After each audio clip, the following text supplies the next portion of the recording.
गुरुर्ब्रह्मा गुरुर्विष्णु गुरुर्देवो महेश्वरः गुरुः साक्षात् परं ब्रह्म तस्मै श्री गुरवे नमः। ज्ञानानन्दमयं देवं निर्मलस्फटिकाकृतिम् आधारं सर्वविद्यानां हयग्रीवमुपास्महे हयग्रीवमुपास्महे। श्रुतिस्मृतिपुराणानाम् आलयं करुणालयं नमामि भगवत्पादं शङ्करं लोकशङ्करम्। आपदामपहत्तारं दातारं सर्वसम्पदां लोकाभिरामं श्रीरामं भूयो भूयो नमाम्यहम्। यत्र यत्र रघुनाथकीर्तनं तत्र तत्र कृतमस्तकाञ्जलिं बाष्पवारि परिपूर्णलोचनं मारुतिं नमत राक्षसान्तकं मनोजवं मारुततुल्यवेगं जितेन्द्रियं बुद्धिमतां वरिष्ठं वातात्मजं वानरयूथमुख्यं श्रीरामदूतं शिरसा नमामि। उल्लङ्घ्य सिन्धोः सलीलं यस्सोकवह्निं जनकात्मजायाः आदाय तेनैव ददाह लङ्कां नमामि तं प्राञ्जलिराञ्जनेयं। बुद्धिर्बलं यशोधैर्यं निर्भयत्वमरोगताम् अजाड्यं वाक्पटुत्वं च हनुमस्मरणात् भवेत्। रामाय रामचन्द्राय रामभद्राय वेधसे रघुनाथाय नाथाय सीतायाः पतये नमः। वामाङ्कस्थितजानकीं परिलसत्कोदण्डदण्डङ्करे चक्रं चोर्ध्वकरेण बाहुयुगळे शङ्खं शरं दक्षिणे बिभ्राणं जलजातपत्रनयनं भद्राद्रिमूर्ध्निस्थितं केयूरादिविभूषितं रघुपतिं सौमित्रियुक्तं भजे। ఓం రామచంద్ర పరబ్రహ్మణే నమో. ఈరోజు వాల్మీకి రామాయణం అద్వైతం అనేటువంటి అంశం మీద మనం ప్రవచనం సాగుతున్నది. ఈ రోజున మొట్టమొదటిగా ఒక విశేషమైనటువంటి శ్లోకంని చెప్పుకొని మనం కథాంశంలోకి ప్రవేశిద్దాం. శ్రీమద్బ్రహ్మతదేవ బీజమమలం యస్యాంకురశ్చిన్మయః काण्डै सप्तभिः अन्वितो अतिविततो ऋष्यालवालोदितः पत्रैः सत्त्वसहस्रकैः सुविलसत्शाखासतैः पञ्चभिः स्वात्मप्राप्तिफलप्रदौ विजयते रामायणः वहातरुः रामायणतरुः विजयते. ఈ శ్లోకంలో రామాయణం అనేటువంటి వృక్షాన్ని చెబుతున్నారు. వృక్షం అనేటువంటిది మనకు చూస్తున్నాం. ఈ వృక్షం పెరగాలి అని అంటే మొట్టమొదట భూమిలో విత్తనం పెడతాము. ఆ విత్తనం పెట్టిన తర్వాత అది మొట్టమొదట అంకురం వస్తుంది. అంకురం వచ్చిన తర్వాత నెమ్మదిగా పెరుగుతూ ఆకులు కొమ్మలు ఇలా వేసి కొంతకాలానికి అది ఫలాన్ని ఇస్తుంటుంది. ఇది మనం చూస్తున్నటువంటి వృక్షం యొక్క సహజ లక్షణం చూస్తున్నాం. అలానే ఈ వృక్షంతో రామాయణం అనేటువంటి వృక్షాన్ని పోల్చి కవిగారు చెబుతున్నాడు. దీనికి మరి వృక్షానికి విత్తనం పెడితేనే కదా ఆ వృక్షం వచ్చేది. కాబట్టి రామాయణం అనే వృక్షానికి విత్తనం ఏమిటి అని మొట్టమొదటి ప్రశ్న.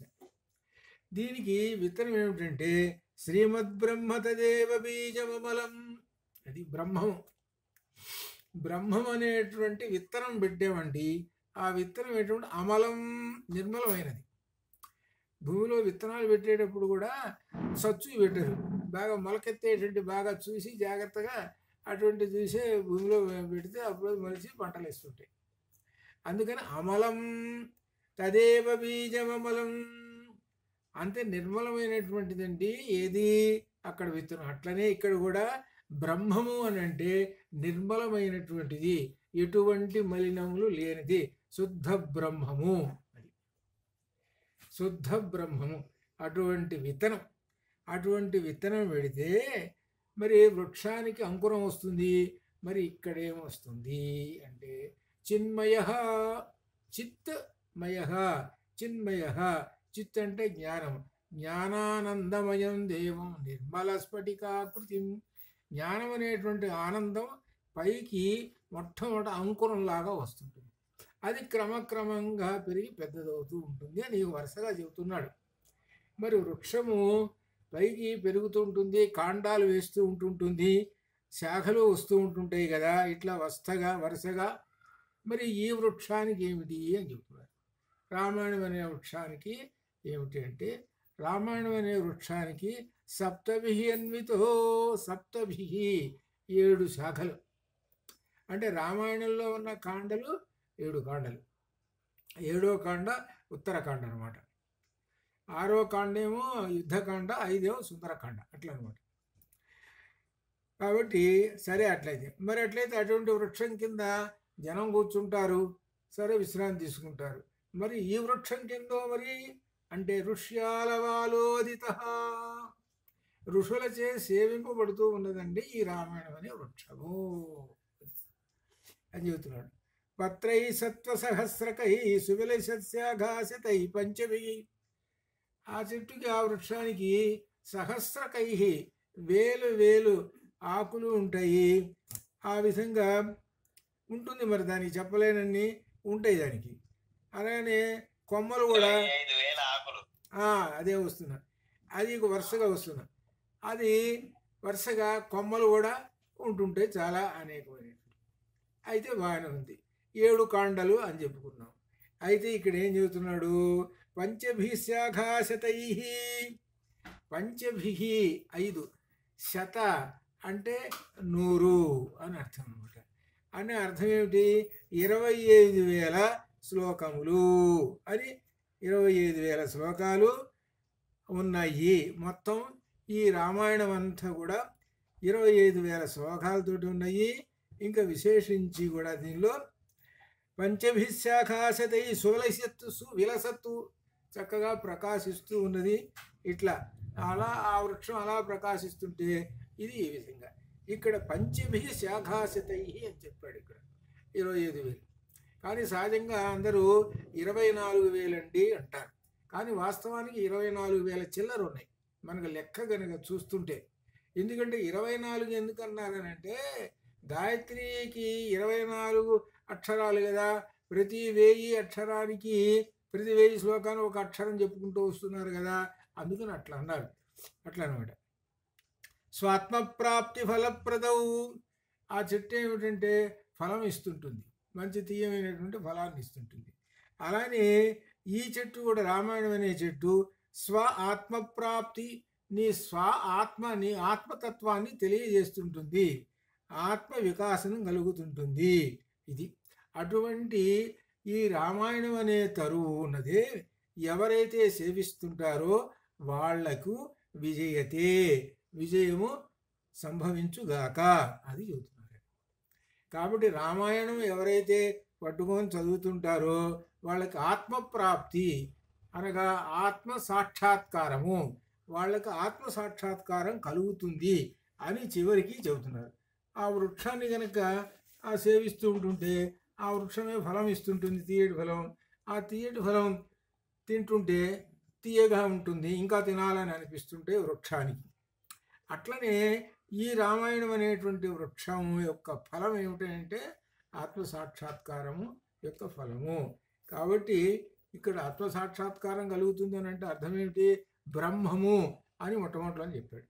బ్రహ్మము అని అంటే అద్వైతం, ఏకమేవా ద్వితీయం బ్రహ్మ, ఏకమేవా ద్వితీయం బ్రహ్మ అని కదా. కాబట్టి ఆ బ్రహ్మమును గురించి మొట్టమొదటి మనం ఇవాళ చెప్పుకున్నాం ఇట్లా. కాబట్టి అటువంటి రామాయణం గురించి చెప్పుకోవడం అనేటువంటిది కూడా మహాపుణ్యప్రదమైనటువంటిది అని చెప్పుకుంటూ ఇవాళ కథాంశంలోకి వస్తున్నాం. ఇంతవరకు కథాంశంలో రామచంద్రమూర్తి యాగరక్షణ చేయటం, ఇక్కడి మిథులకు ప్రయాణం కావటము, ఇవన్నీ సాగుతూ ఉన్నాయి. ఆ విశ్వామిత్రుడు నడుస్తున్నాడు, ఆ విధంగా జరుగుతున్నది. తర్వాత కుశనాభుడి యొక్క చరిత్ర, బ్రహ్మదత్తుని యొక్క చరిత్ర, ఇలా వరుసగా చెప్పుకుంటూ వస్తూ ఉన్నాడు. ఇక విశేషంగా ఇదంతా ఎక్కడ సాగుతున్నది, హిమాలయ పర్వతాల్లో సాగుతుంది. ఆ హిమాలయ పర్వతాల్లో గంగానది ఉన్నది, ఆ గంగానది దగ్గరికి వెళ్ళటానికి ప్రయాణం చేస్తూ ఉన్నారు. మధ్యలో సోణ నది వచ్చింది. ఈ సోణ నదికి వచ్చినప్పుడు అక్కడ ఉన్నారనమాట. ఇక్కడ అక్కడ ఒక విశేషాన్ని చూశారనమాట. ఇక్కడ ఆ విశేషాన్ని చూశారు. అక్కడి నుంచి వరుసగా ముందుకు సాగుతూ ఉన్నారు. ఇక్కడ ఒక విశేషం ఏమిటంటే హిమవంతుడు మనోరమలకు గంగా ఉమలు ఉన్నారు అని కథ చెబుతూ పడుతున్నాడు. ఎప్పుడైతే గంగానది పేరు వచ్చిందో అప్పుడు హిమాలయం గుర్తుకొస్తుంది. ఆ హిమవంతుడికి మనోరమకి ఇద్దరు కుమార్తెలు ఉన్నారు. ఒకళ్ళు గంగ, ఒకళ్ళు ఉమ. గంగనేమో దేవతలకు ఇచ్చారు. ఆ దేవతలకు ఇస్తే ఆ గంగ 3 లోకాల్లో ప్రవహిస్తూ ఉన్నది.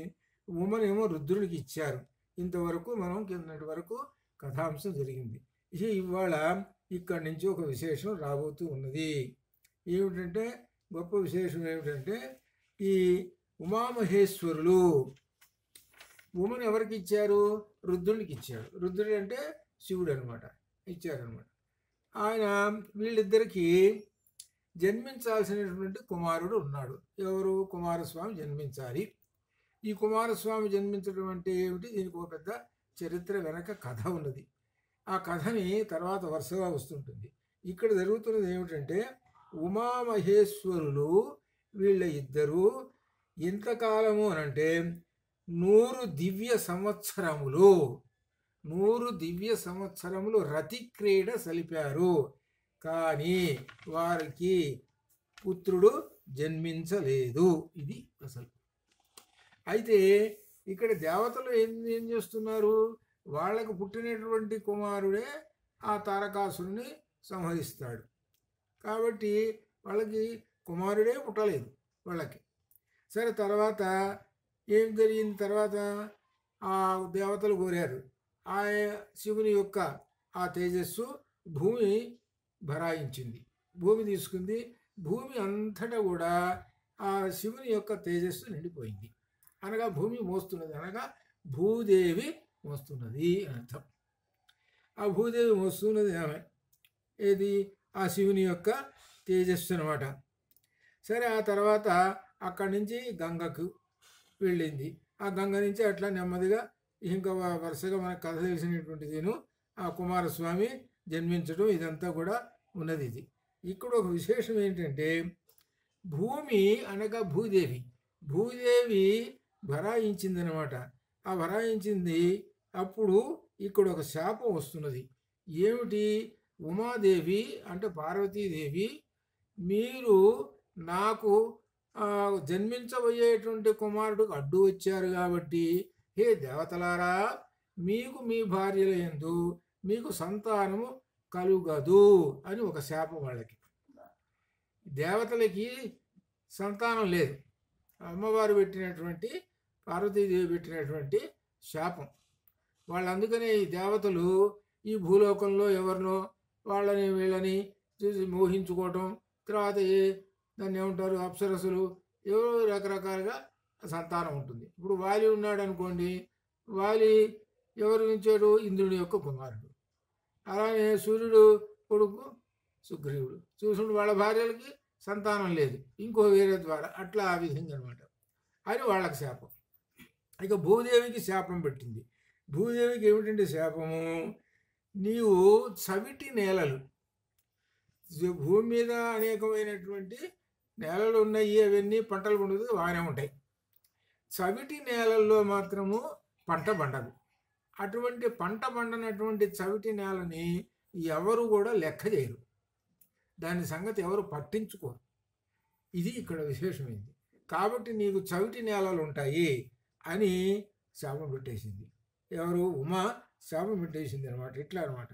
ఈ శాపం పెట్టేసింది. ఇక అక్కడి నుంచి అలా జరుగుతూ ఉన్నది. మరి అట్లయితే కుమారస్వామి జననం, ఆ కుమారస్వామి జననం అనేటువంటిది ఇప్పుడు చెబుతూ ఉన్నారు. ఏమిటంటే ఫలశ్రుతి.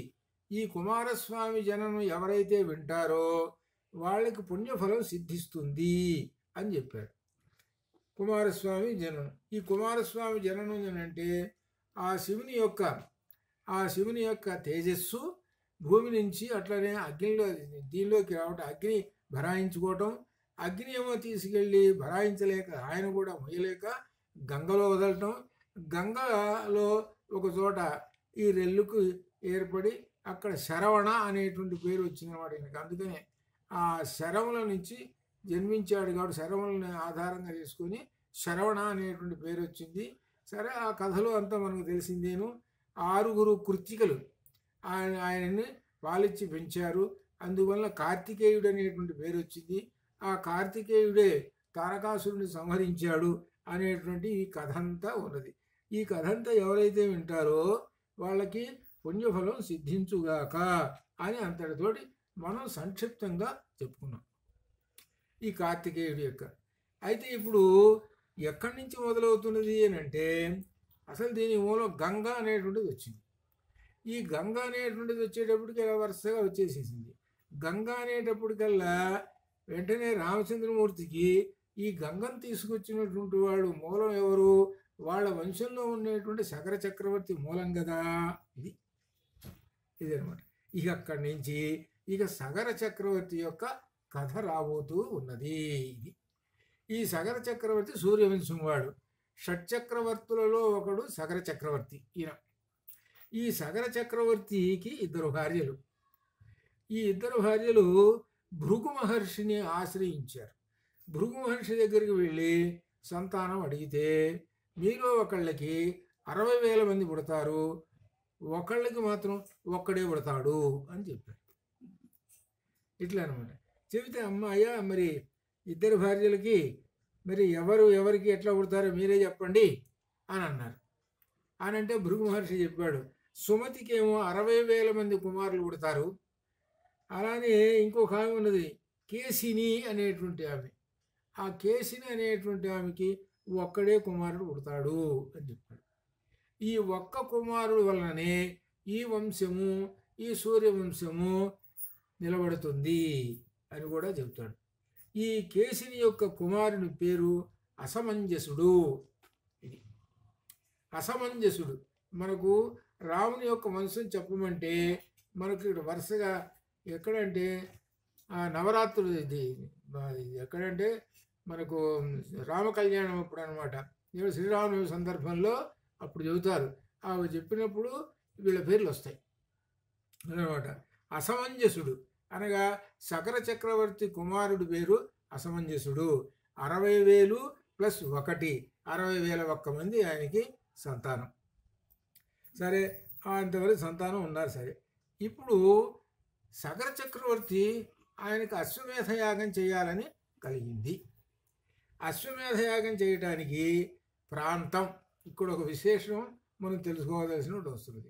హిమాలయ పర్వతాలు, వింధ్య పర్వతము, ఈ మధ్యలో ఉన్నటువంటి ప్రదేశం అంతా ఆర్యావర్త దేశము అన్నారు. ఆ కాలంలో ఆర్యావర్తము అన్నారు. ఈ మధ్యలో ఈ ప్లేస్ మొత్తం ఆర్యావర్తం అంతా కూడా వాళ్ళదే. ఈ ఆర్యావర్త ప్రదేశంలో ఈ అశ్వమేధ యాగం చెయ్యాలి. ఈ ఆర్యావర్త ప్రదేశంలో గుర్రాన్ని వదిలేసి చెయ్యాలి అని సంకల్పం పెట్టుకున్నారు.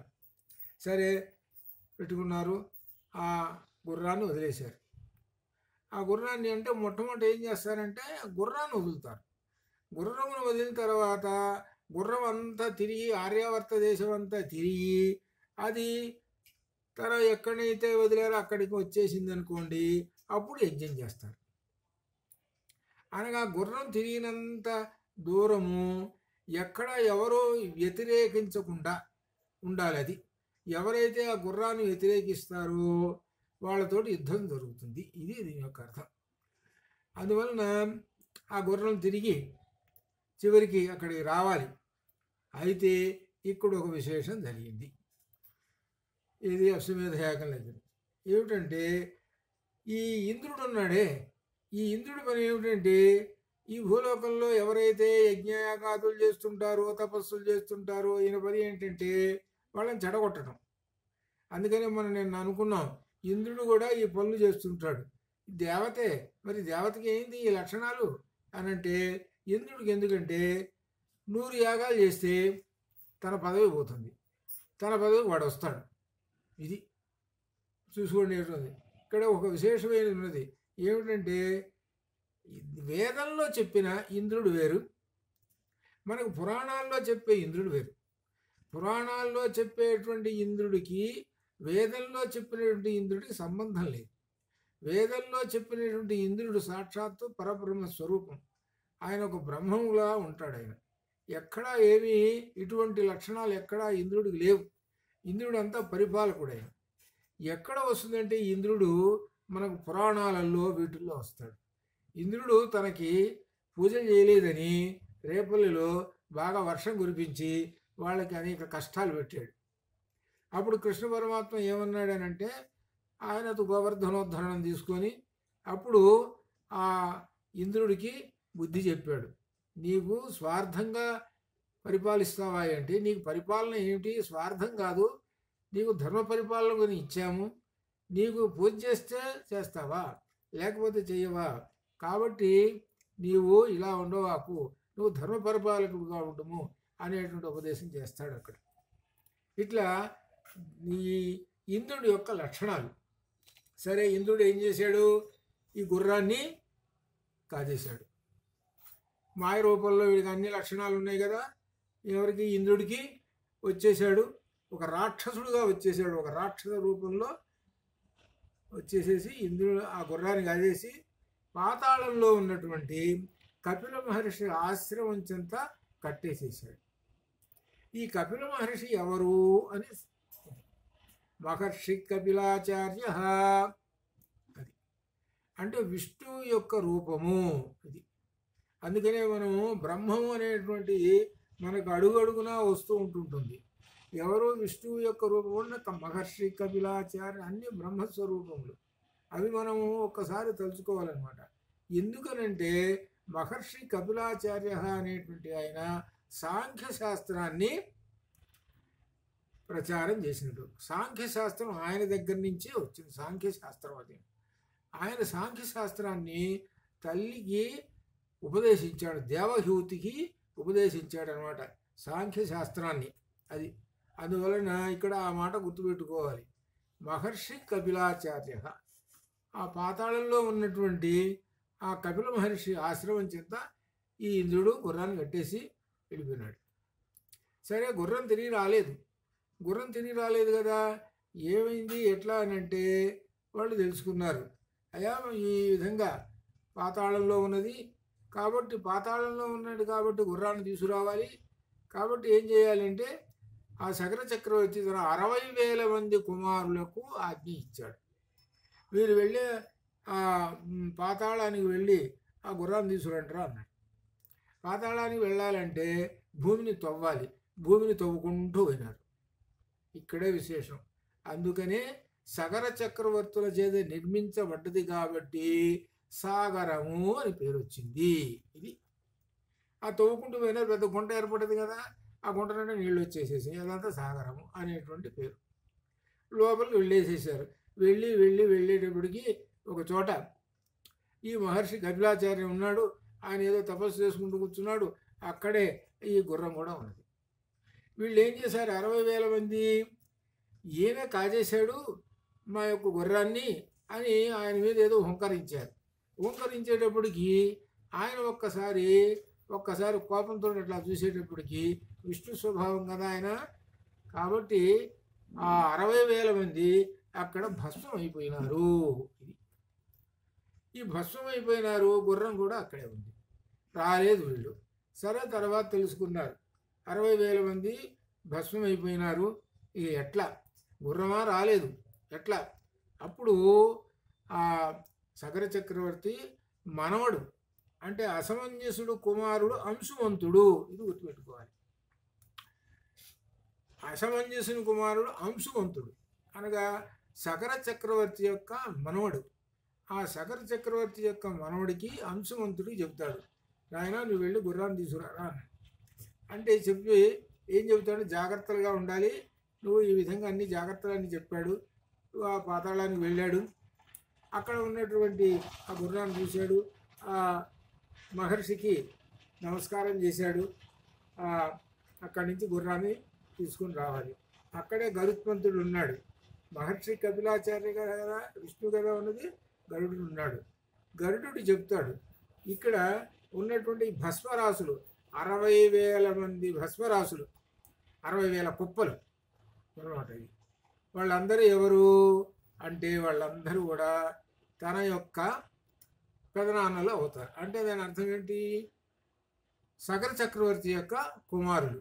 వాళ్ళకి పుణ్యగతులు లేవు, పాతాళంలో పడి ఉన్నారు. కాబట్టి నీవు ఏ హంసువంతా, నీవు స్వర్గలోకంలో ఉన్నటువంటి గంగా నదిని ఈ పాతాళ లోకంలో ఉన్నటువంటి ఇక్కడ ఈ భస్మరాశుల మీద ప్రవహిస్తే వాళ్ళకి పుణ్యలోకాలు వస్తాయి. అది నువ్వు చేయాల్సిన పని అని చెప్తాడు. సరే అని అన్నారు. ఆయన ఆ గుర్రాన్ని తీసుకుని వచ్చారు. వచ్చిన తర్వాత ఆ సగర చక్రవర్తి ఆ యజ్ఞాన్ని, అశ్వమేధ యజ్ఞం పూర్తి చేసేసారు.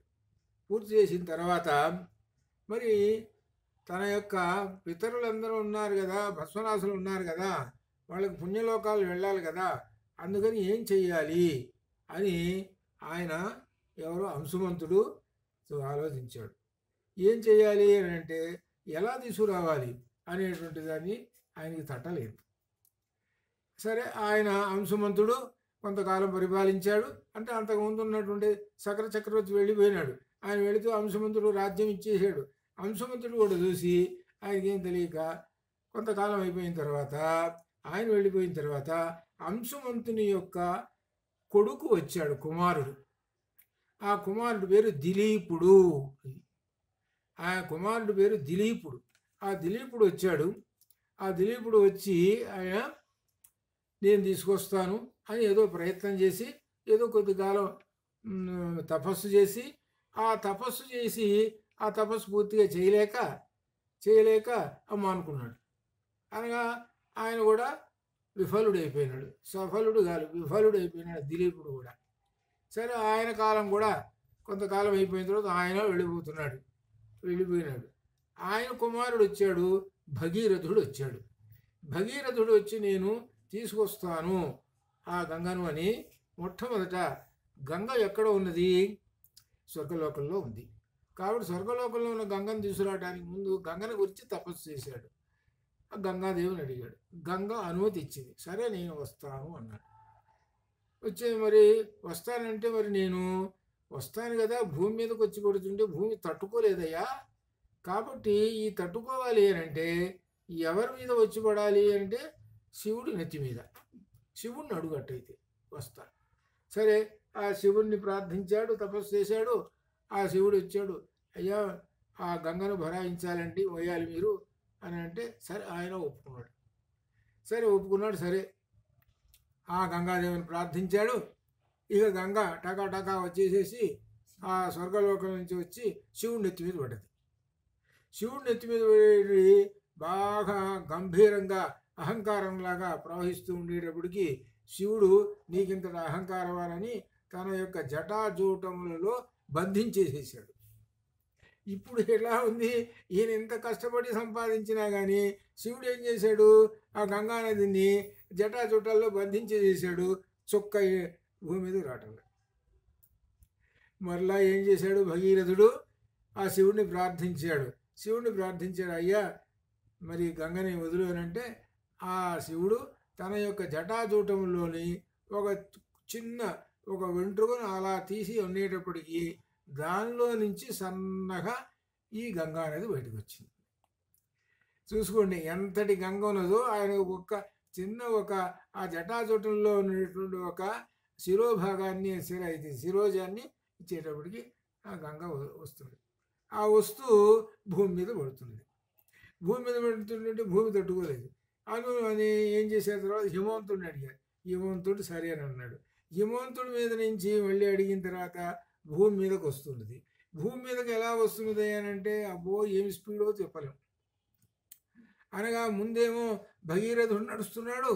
ఆ భగీరథుడు వెనకేమో గంగానది వస్తున్నది, మహా ఆటోపంగా వస్తున్నది. ఆ వస్తూ అక్కడ జఖ్నుడు అనే మహర్షి తపస్సు చేస్తూ ఉన్నాడు. ఆయన తపస్సు చేస్తూ ఉంటుంటే ఆయన ఏదో యజ్ఞయాగాదులు చేసుకోవడానికి అన్ని రెడీగా పెట్టుకున్నాడు. ఈ గంగ వస్తూ ఆ యజ్ఞయాగానికి సంబంధించినటువంటి ఉంటాయిగా హవిస్సులు, అలానే కట్టె పుల్లలు, ఇటువంటివన్నీ ఉంటాయి కదా. ఆయన ఆశ్రమం కూడా మొత్తం కొట్టుపోయింది. ఇదేమిట్రానైనా మళ్ళీ భగీరథుడు ఇన్ని కష్టాలతోటి వస్తున్నాము, ఇక్కడ రాగానే ఇక్కడ కొట్టుపోయేసరికి జఖ్నుడు కోపించి నీవు నాకు నా ఆశ్రమాన్ని నువ్వు కొట్టేస్తావా చూడని ఒక్కసారి ఆచమనం చేశాడు. తాగేశాడు, ఆచమనం చేశాడు. శుభ్రంగా ఆచమనం చేసి అలా కూర్చున్నాడు బుద్ధిమంతుడల్లే. ముందు సాగుపోతున్నాడు కదా భగీరథుడు. ఒక్కసారి వెనక్కి చూశాడు. చూస్తుంటే జఘును మహర్షి ఉన్నాడు. ఆయన ఆచమనం చేసి కూర్చున్నాడు. చూశాడు, ఏమిటి అంటే జఘును మహర్షి తాగేసేసాడు. మళ్ళీ ఏం చేశాడు, అయ్యా జఘును మహర్షి ఇంత కష్టపడి వస్తున్నానయ్యా, నువ్వు తాగేసావయ్యా అన్నాడు. అంటే ఓహో నీ అట్లనా, నువ్వు ఈ కార్యక్రమం కోసం వెళుతున్నావు కాబట్టి, నువ్వు ప్రార్థించావు కాబట్టి ఆ గంగను నా కుడి చెవిలో నుంచి వదులుతున్నాను అని కుడి చెవిలో నుంచి వదిలేసేసాడు. అనగా జఘునుని యొక్క కుమార్తె ఆజ్ఞ భావన చేసుకోవాలి. చివరి గంగ జఘునుని యొక్క కుమార్తె కాబట్టి జాహ్నవి అంటే జఘును నుంచి వచ్చింది కాబట్టి జాహ్నవి అన్నారు. అలానే మనం ఆ గంగానదికి మనం వెళ్ళినప్పుడు, మన హిమాలయ పర్వతానికి వెళ్ళినప్పుడు గంగానదికి బహునామములు ఉన్నాయి. ఒక చోట జాహ్నవి అంటారు, ఒక చోట భాగీరథి అంటారు, ఒక చోట మందాకిని అంటారు. ఇట్లా ఈ విధంగా పేర్లు ఉన్నాయి.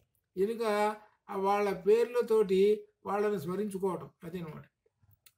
సరే జాహ్నవి అన్నారు, జాహ్నవి అన్నారు. సరే ఇంక ఇప్పుడు ఈ అడ్డంకులన్నీ తొలగిపోయినాయి. ఇప్పుడు ఎట్లా ఉందనంటే ఎంత స్పీడ్తో ఉన్నదో ఆ గంగ, ఎంత స్పీడ్తో ఉన్నదో, ఎంతటి అహంకారంతో ఉన్నదో ఇవి మొత్తం పోయినాయి గంగకి. ఇప్పుడు స్లోగా వెళుతున్నది. అంటే క్రమక్రమంగా తన శక్తి అంతా తగ్గిపోతూ ఉన్నది. మొట్టమొదటి ఎంతటి ఆటోపంగా వచ్చింది, ఇప్పుడు ఆటోపం అంతా పోయింది. ఇక స్లోగా ఇక నెమ్మదిగా ఆ భగీరథుడు ముందు వెళుతుంటే ఆ వెనక్కి వస్తుంది. ఆ భగీరథుడు ఎక్కడికి వెళ్ళాడు, పాతాళానికి వెళ్ళాడు. పాతాళానికి వెళ్ళిన తర్వాత అక్కడున్న భస్మరాశుల మీద గంగానది ప్రవహించింది. వాళ్ళకి ఉత్తమ లోకాలు వచ్చేసినాయి. దీన్ని బట్టి లోకం ఏం చెప్పిందని అంటే గంగావతరణం వచ్చింది. కానీ ఒక విశేషం ఏమిటంటే ఒక్క పదంతో ఈ కథంతా తెలియటానికి భగీరథ ప్రయత్నము. ఇది చివరికి లోకంలో ఒక సామెతగా ఉంది.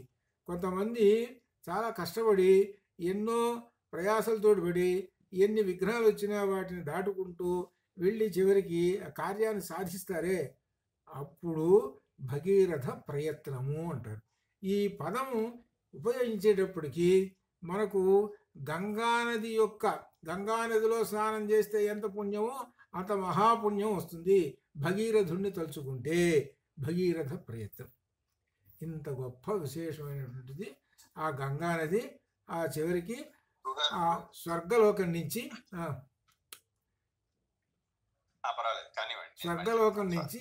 క్రమంగా శివుడి నెత్తి మీదకి వచ్చింది.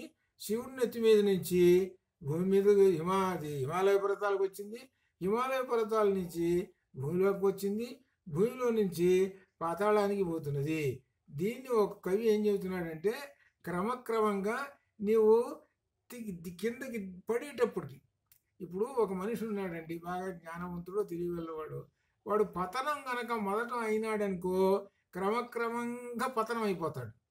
ఇప్పుడు పై మెట్టు మీద మరచెంబు పడేసామనుకో, పై మెట్లు 100 మెట్లు ఉన్నాయి, అక్కడ మరచెంబు దొరికిందనుకో టకా టకా టకా దొరుకుంటూ చివరి మెట్టు దగ్గరకు వచ్చి వాళ్తుంది. అంటే అంత దూరం కష్టపడి వెళ్ళినటువంటి వాడు పతనం చూసుకో ఒక్కడ ఎట్లా అవుతుంటాడు. అనగా ఏమిటనమాట, అంత అహంకారం ఉన్నటువంటి వాడు పతనావస్థకు వస్తుంటే చివరికి ఇక్కడికి వస్తాడు అనేటువంటి ఒక భావంతో కొంతమంది కవులు ఒక పద్యం కూడా రాశారు. మీకు మా పద్యం కూడా ఏదో మనసులో ఆడుతున్నది, మీకు అందరూ కూడా పాఠాలు చెప్పినటువంటిదేను ఆ కథ అనమాట. ఆ గంగకి మరి వివేకభ్రష్ట సంపాతముల్ చివరమాట అది. ఎందుకంటే ఆ గంగను బట్టి వివేకభ్రష్ట సంపాతముల్ అనగా వివేకం కనుక కోల్పోతే, ఇదిగో గంగ ఏ విధంగా అయితే వివేకం కోల్పోయింది అంటే అర్థం ఏంటి, ఎక్కడో బ్రహ్మాండంగా జ్ఞానస్వరూపమైన స్వర్గలోకంలో ప్రవహించేటువంటి దాన్ని కిందకి ఎట్లా పడిపోయిందో చూసుకో. పడి పడి పడి చివరికి తన యొక్క అవస్థ ఎక్కడుందో పాతాళానికి పోయింది. అని ఏంటి, పైకి కథ అక్కడ ఉంటే నీవు ఎంతో వివేకవంతుడివి, నువ్వు పడ్డావంటే మాత్రం పాతాళానికి పోతావు అని అర్థం. అనగా దుర్గతి పొందుతావు. ఇది ధ్వని గర్భితమైన అర్థం. ఆ అర్థంతో సుభాషితం రాశాడనమాట కవి. అందనమాట పాతాళానికి వెళ్ళిపోతారు ఎవరైనా కానీ.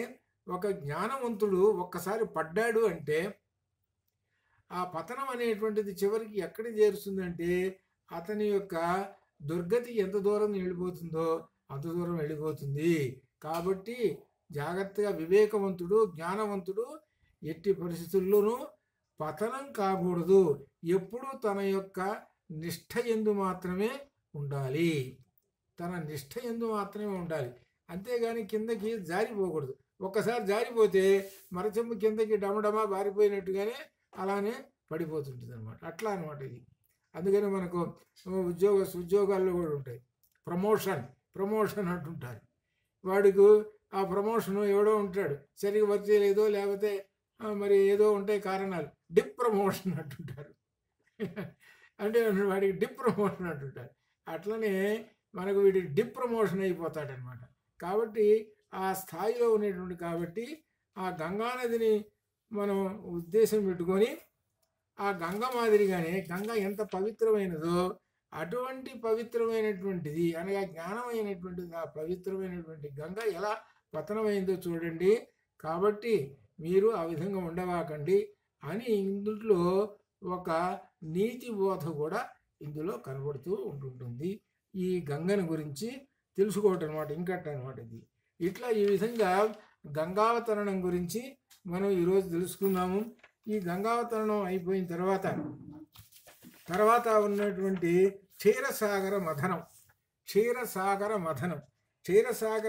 అనేటువంటిది పాలసముద్రాన్ని చిలకటం.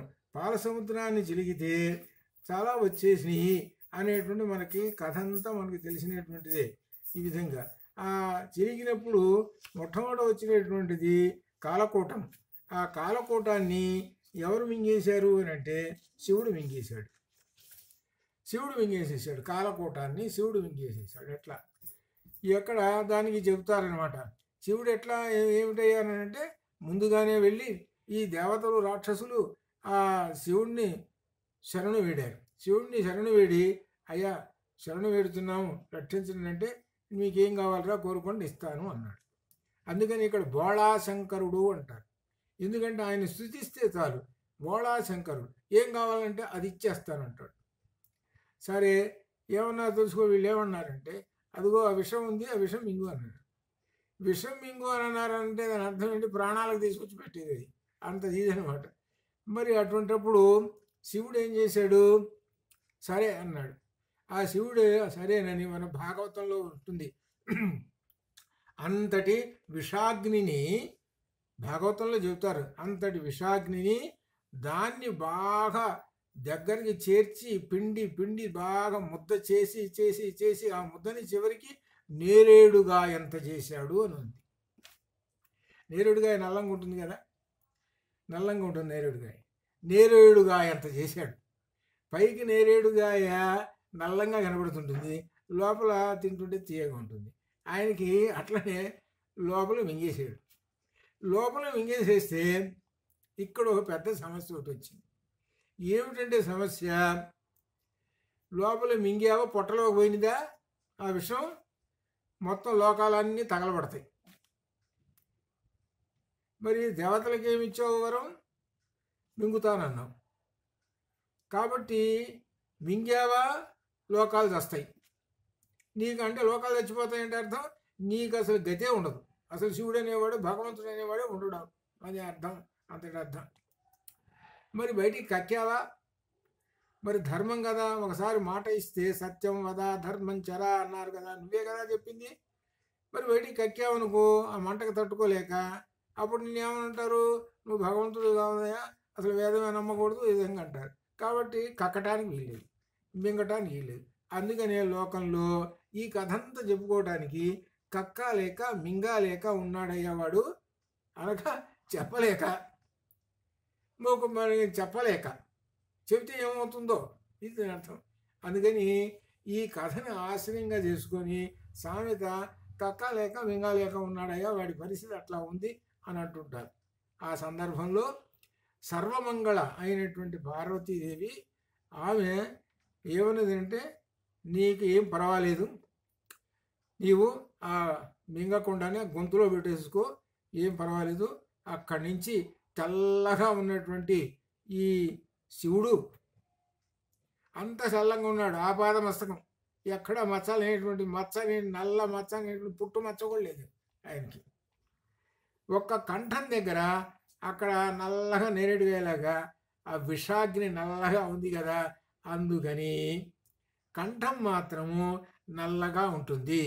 అందువల్ల కంఠంలో విషం ఉంది కాబట్టి గరళ కంఠుడు అని పేరు.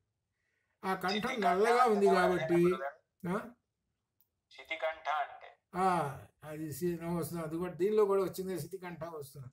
తర్వాత అట్నే నల్లంగా ఉంటుంది కాబట్టి నీలకంఠుడు అనే పేర్లు ఈ విధంగా వచ్చింది అనమాట. ఇట్లా ఈ విధంగా అనమాట. ఈ విధంగా రకరకాలైనటువంటి పేర్లతోటి వచ్చింది. శితికంఠ అనేటువంటి దీనిలో కూడా వచ్చినటువంటిది. అది మనకి నమ్మకంలో దాంట్లో ఎక్కడ ఉండాలి శితికంఠ, అది నాకు వ్యాఖ్యానం చూడాలి. చూస్తే శితి అనేటువంటి దానికి మెలిక శాఖ అర్థం వేరు, మామూలు సాకి అర్థం వేరు. మామూలు సాకి అర్థం అయితే తెలుపు అని అర్థం వస్తుంది, శితికంఠ అంటే అర్థం. కాబట్టి ఈ శకారంతో ఉండేటువంటి దానికి మనం వ్యాఖ్యానం చూద్దాం. సరే, తర్వాత ఇట్లా ఈ విధంగా ఆ శివుడికి ఈ విధంగా ఆ క్షీరసాగర వధనంలో ఆయన అట్లా తయారైనాడు. ఇది ఎట్లా ఉన్నది అంటే రెండు విధాలు కనపడుతున్నదండి. ఏమిటంటే కష్టం అంతానేమో ఆయన తీసుకున్నాడు, విషం మింగాడు. ఎవరు? ఆ శివుడు మింగేసేసాడు. మరి విష్ణుమూర్తి ఏం చేశాడు అని అంటే ఆయన సహాయం చేశాడు. తాబేలు అవతారం పొంది ఆ మందర పర్వతం కింద పడకుండా, లోపల మునక్కుండా కింద ఉన్నాడు. ఆయన కష్టపడ్డాడు, ఈయన కష్టపడ్డాడు. కానీ ఈ విష్ణువు కష్టపడినందుకు ఈయన అసలు వాటా అంతా ఈయన ఎత్తుపోయినాడు అండి. అసలు వాటా ఈయన ఎత్తు. మరి ఆయన ఏంటి విశాఖని మింగాడు కదా, మరి వాటా మంచి వాటా ఏమైనా వస్తుందా? ఇది కించిత్ కూడా లేరాల ఇవ్వాల వాటా. ఎందుకు ఇవ్వలేదయ్యా వాటా? నువ్వు దరిద్రుడివయ్యా, నువ్వు ఎక్కడ కూర్చుంటావు? రాళ్ల మీద కూర్చుంటావు. నీకేమైనా డబ్బులు ఉన్నాయా? డబ్బులు ఉన్నాయా? ఏమున్నాయి? దరిద్రుడివి, నీకేమిస్తాము? ఇది అంటే ఏమిటనమాట? ఉన్నవాడు ఎవరు? విష్ణుమూర్తి. కాబట్టి విష్ణుమూర్తికి ఆ ముఖ్యమైన పార్ట్ ఏమిటి అంటే వచ్చినటువంటి పార్ట్ లక్ష్మీదేవి. ఆ లక్ష్మీదేవి ఏమో విష్ణుమూర్తికి వెళ్ళిపోయింది, ఈయనకు మాత్రం ఏమి రాలేదు. సరే, మిగిలినటువంటివన్నీ ఉన్నాయి కదా, అనేకమైన పుట్టినాయి కదా, అవన్నీ కూడా ఈ ఇంద్రుడి దగ్గరికి వెళ్ళిపోయినాయి. అసలు పుట్టింది ఏది? అమృతం. ఆ అమృతం పుట్టినప్పుడు వీళ్ళు దేవతలు రాక్షసులు వరుసగా ఒక్కొక్కటి వాళ్ళు తన్నుకోవటం ఇదంతా జరిగింది. ఇది ఇప్పుడు అసలు విషయం ఏమిటి? ఈ దేవతలు రాక్షసులు మధించడం ఏమిటి? అమృతం పుట్టడం ఏమిటి? విషం పుట్టడం ఏమిటి?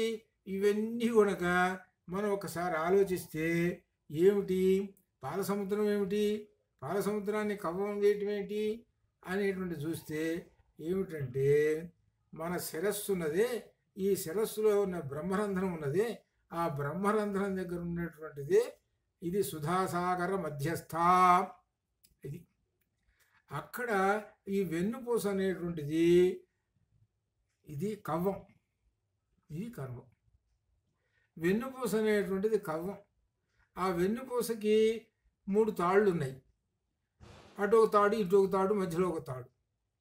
అంటే ఇప్పుడు మీకు అర్థమై ఉంటుంది కాబట్టి నేను వివరంగా చెప్పటం లేదు. ఆ తాళ్ళను పట్టుకొని ఈ వెన్నుపూస అనేటువంటి కవ్వంతో ఆ లోపల ఉన్నటువంటి ఆ సముద్రాన్ని మధించారు. మధిస్తే అప్పుడు అమృతధారలు వచ్చినాయి. ఆ అమృతధారలు 72,000 నాడులలో ప్రవేశించాయి.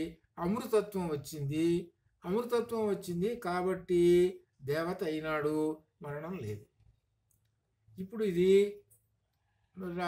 రవిశంకర్కి బాగా అర్థమై ఉండొచ్చు. అయినాడు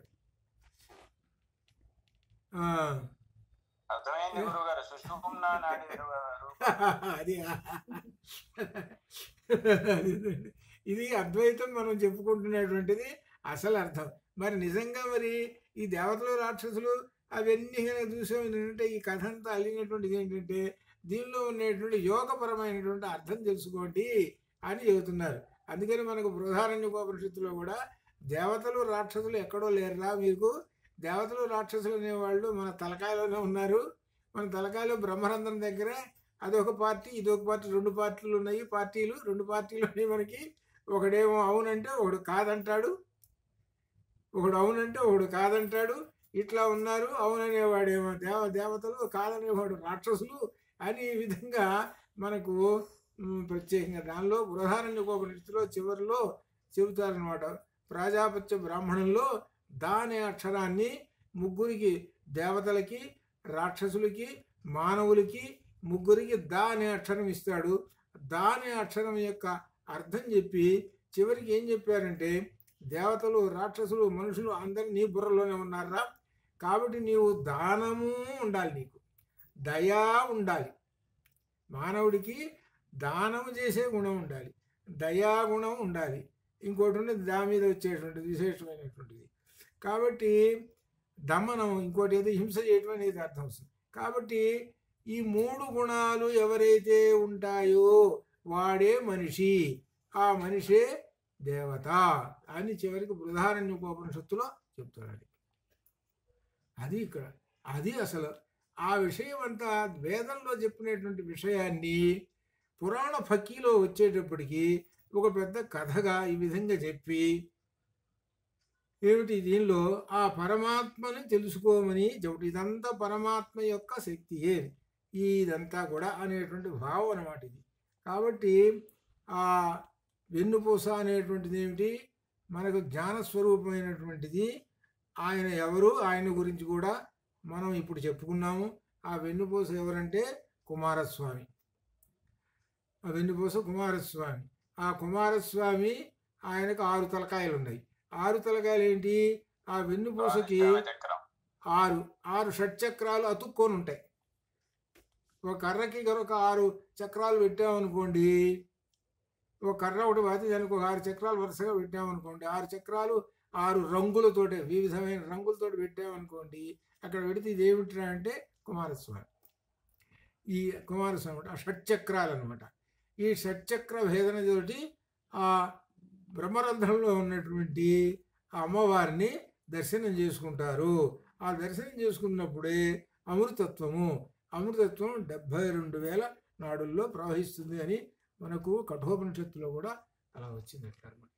కాబట్టి ఈ విధంగా దీనిలో రామాయణంలో చెప్పేటువంటి ఈ కథలో ఉండేటువంటి ధ్వని బట్టి మనకు అద్వైత భావము అనగా బ్రహ్మతత్వము అనేటువంటి దాన్ని కూడా గ్రహించుకోవాలి అని చెబుతున్నారు. ఇందులో ఉన్నటువంటి గర్భితమైనటువంటి ఈ విశేషమైనటువంటిది ఈ గంగావతరణంలో, కుమారస్వామి జన్మ వృత్తాంతంలో ఇవన్నీ కూడా ఇవి ఇంకా విశేషంతో ఉన్నాయి.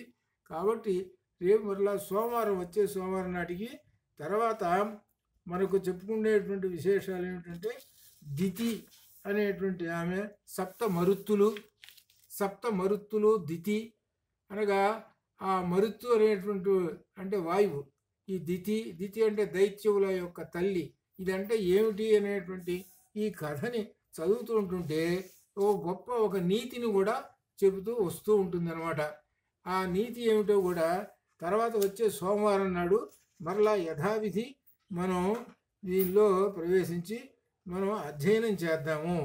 అట్లా ఈ విధంగా శుభం భూయాత్. ఓం పూర్ణమదః పూర్ణమిదం పూర్ణాత్ పూర్ణముదచ్యతే పూర్ణస్య పూర్ణమాదాయ పూర్ణమేవావశిష్యతే. అసతో మా సద్గమయ తమసో మా జ్యోతిర్గమయ మృత్యోర్మా అమృతంగమయ. ఓం శాంతి శాంతి శాంతి.